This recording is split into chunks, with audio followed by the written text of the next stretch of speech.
Hi, my name is Andrea Jackson. I'm one of the co-founders of the Free Little Cupboard. So we started the movement because of the pandemic, and with the lockdowns and people losing their jobs, we felt it would be the perfect time to try and help in our own way. So I reached out to one of my friends, Kyle Reynolds, and we decided to put a cupboard in Grand Spend. That's an area that is in need. You can put non-perishables, you can give books as well, toys, but we really want to help with food insecurity.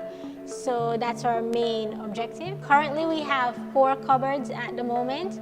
We have one in Portland, one on Lady Musgrave Road, one in Grand Spend, and also one at UWI. They're custom built, and we